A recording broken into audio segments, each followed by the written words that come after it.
local governments. We just kind of felt it was a better fit to have it there.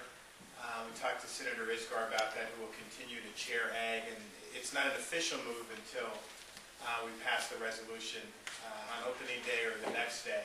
And we go through that series of resolutions to make that official. We just thought it was a much better fit when you looked at the incredible impact that local government, energy is having on local governments, and felt that Senator Schwartz and her committee would be better able to really look at the impact maybe of the rules or what have you in terms of where those impacts are being felt. What would you folks like to see happen to Para? And this is for any of you, given that they've dropped about 30% of their value in the last couple of months.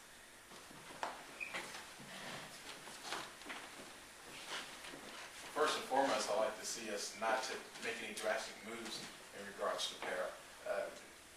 It's a long-term structural issue that has to be addressed, and anything that we do right now will probably do more harm than good, so we probably should be patient and wait to see, one, how the economy turns around and if their value is restored, and secondly, look at long-term solutions in terms of Para solvency. And I've had some meetings, and I believe that Para is still solvent, and so we shouldn't rush and make things worse because we want to seem like we're doing something about an issue that doesn't necessarily exist. Governor Ritter indicated that perhaps next week details of his transportation agenda will be forthcoming.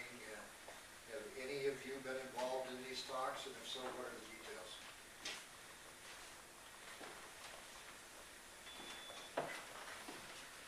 I've talked to the governor and his transportation folks kind of on and off throughout the summer and fall about what they are looking at. So I'm eager to kind of figure out what that recommendation is going to be to us. And as I said earlier, I really would love to see our transportation committees work in a bipartisan and bicameral fashion to take a look at those recommendations and really kind of lay out what options we actually have on transportation as a whole. Are there any? If I could just jump in real quick. I mean, on the question, and I agree with what the President said. I think, but there's also a recognition on, I think, everybody on stage and a number of people in the legislature that this issue isn't just entirely outsourced to the governor. The governor needs to be a partner in this conversation, but the four of us and a lot of other folks are batting around a lot of ideas ourselves. And I think part of the job of leading will be to sift through these various ideas. One, figure out what's doable in these really challenging economic times, and two, figure out how we make it happen in relatively short order. So I look forward to seeing the governor's recommendations, but I know that a lot of us on this stage are also working behind the scenes on a range of alternatives that themselves could be the package that moves forward. Are there any issues that are non-starters? Are there any issues that are non-starters for any of you on transportation, toll roads, ballot issue, sales tax, gas tax, what have you, fees? Are there any issues for any of you that are just totally off the table, non-starters?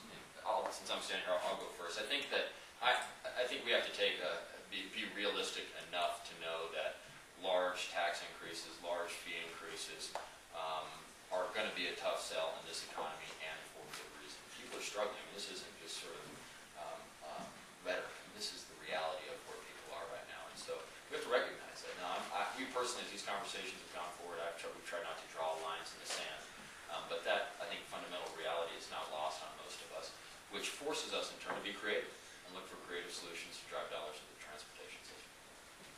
Have any of you been part of the crafting the governor's transportation bill? The way he's been talking the last couple of weeks, it sounds like he's working with legislative leaders, and together you're going to release something. You're saying you're looking forward to seeing what he releases. How tight is the cooperation here with the governor's office? We've shared ideas with the governor, and we look forward to working with the governor to hammer out the details on the transportation package that the governor's office is proposing. We haven't seen the details yet, but I know the governor has worked through the Blue Ribbon panel and now the study group that he has right now to prepare a proposal for us. And course, there'll be some give and take, but at the end of the day, we're all going to work with the governor to come up with a package, either one that starts from our end or one that starts from his end that makes sense for Colorado. Speaker of that, Carroll, you were saying that there are areas or sectors where the regulatory scheme can be very useful to help consumers. Does anything spring to mind? I would say the shoe throwing industry. Yeah. May be the first one. And I'll take this opportunity to announce a new rule on the floor of the House that on third reading when the Speaker is presiding, that there will be no shoes allowed on the floor of the House. Just for my own personal safety. You good at ducking? Or? Oh wait, Doug slept. But off the top of my head, at the top of my head though, I don't have an answer for you. Several of you have talked about health care. With the economy and not knowing what Congress is going to do, will anything be done on health care this year, or is it really a dead issue this year?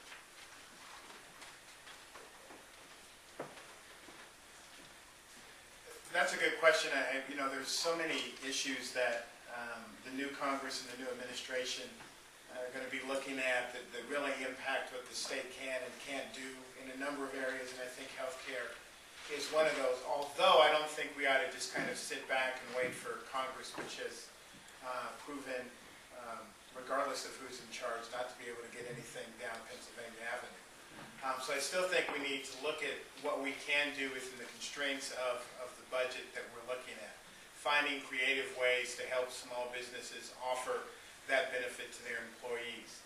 I have talked to outgoing Senator Bob Hagedorn, and I keep telling him outgoing, yet he continues to come to the office. We have talked about a number of different things, using community health centers, working with small businesses and coming up with collaborative agreements and coalitions to help small businesses maybe work to offer preventative care and maybe prescription drugs, through a collaboration between them and community health centers. So there's a number of things out there I think we can look at, but obviously a lot of legislatures are kind of waiting to see what the administration decides to do on that. There was a proposal during the summer that the state look at going to a 4-day work week as a way of saving money. Is that something that lights your eyes up? Does that include the legislature? Come on, you guys only work 120 days a year in the I think everything ought to be on the table. We've got to, I think Senator Penry talked about with regard to the transportation question.